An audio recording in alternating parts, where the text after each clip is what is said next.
नमस्कार, मैं मनीष कुमार वर्मा। इस न्यूज में आप लोग सुनेंगे कि थोड़ा किस प्रकार से सोलर का आज बेसिक ट्रेनिंग सर द्वारा कराया गया। आइए कुछ अंश सुनते हैं। तो ममता बनर्जी रेल मंत्री उस समय थी, उनसे शिकायत की है।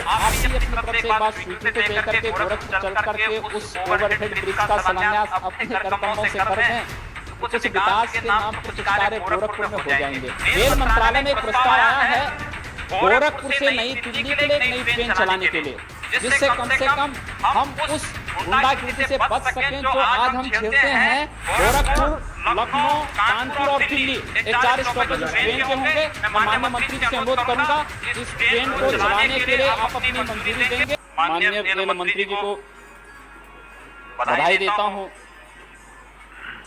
कि उन्होंने जब से रेल मंत्री बनी है निश्चित ही रेल के चाहे माल भाड़ा के क्षेत्र में रहा हो, चाहे यात्री सुविधाओं के बारे में रहा हो, तो सुधार हुआ है। और उसी का परिणाम है कि माल भाड़ा का जो लक्ष्य रखा गया था उसमें जो वृद्धि हुई है वह इसको दर्शाता है। और इसीलिए आज मैं माननीय रेल मंत्री के द्वारा जो अनुदान की पूरक मांगों का प्रस्ताव रखा गया है उसके समर्थन में बोलने के लिए खड़ा हुआ हूँ। बहुत कुछ करने के लिए भी बाकी है, क्योंकि आज भी इस देश की अधिकतर जनता रेल से यात्रा करती है। उसके पीछे चाहे किराया कम हो, चाहे सुरक्षा का मामला हो, और चाहे पर्यावरण की दृष्टि से देखा जाए, हर दृष्टि से रेल सबसे उपयुक्त यातायात का साधन है।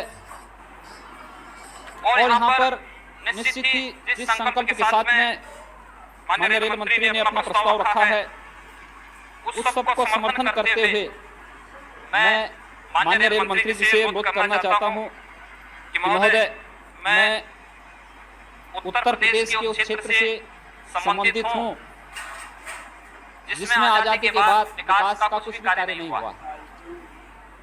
महोदय, गोरखपुर संसदीय क्षेत्र से मैं चुन करके आता हूँ और आपको आश्चर्य होगा कि पूर्वोत्तर रेलवे का संक्षेप कर रहा हूँ मैं, इसलिए तो मैं बहुत संक्षेप कर रहा हूँ। पूर्वोत्तर रेलवे का मुख्यालय गोरखपुर है। अनुदान से संबंधित विषय पर आइए। तो विषय पे ही आ रहा हूँ मैं, थोड़ा हल्की सी भूमिका बनाते हुए चल रहा हूँ मैं।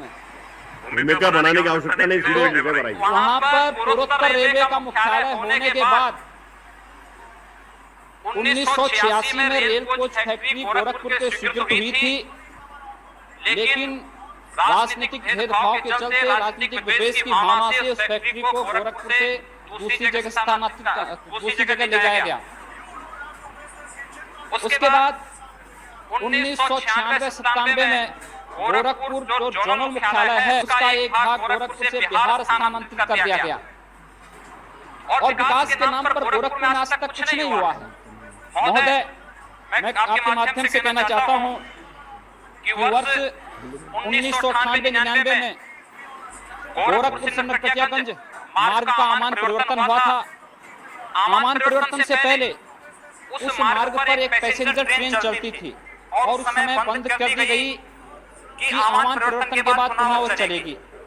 हजारों कर्मचारी उसी नगर क्षेत्र से, रामकोला क्षेत्र से, पिपराई क्षेत्र से गोरखपुर आते थे और सुबह वहां से आती थी, फिर शाम को वापस जाती थी। वह पैसेंजर ट्रेन बंद कर दी गई। महोदय, हजारों वहां के व्यापारी यह आमान परिवर्तन किया 1997-98 में बंद की गई। और उस समय आमान परिवर्तन के बाद कहा गया कि हम इसको चलाएंगे, लेकिन वह नहीं चलाई गई। मैं माननीय रेल मंत्री से अनुरोध करना चाहता हूं कि कृपया व्यापक हित में देखते हुए उस पैसेंजर ट्रेन का चलना वहां के व्यापार की दृष्टि से, वहां के कर्मचारी जो वहां पर रेल कारखाने में काम करने के लिए आते हैं उनकी हित में उस पैसेंजर ट्रेन का चलना आवश्यक है। इसके साथ साथ गोरखपुर में एक धर्मशाला बाजार में ओवरब्रिज की मांग वर्षों से चली आ रही थी। उत्तर प्रदेश सरकार ने मुझे सूचित किया कि हमने 3 करोड़ रुपया उस ओवरहेड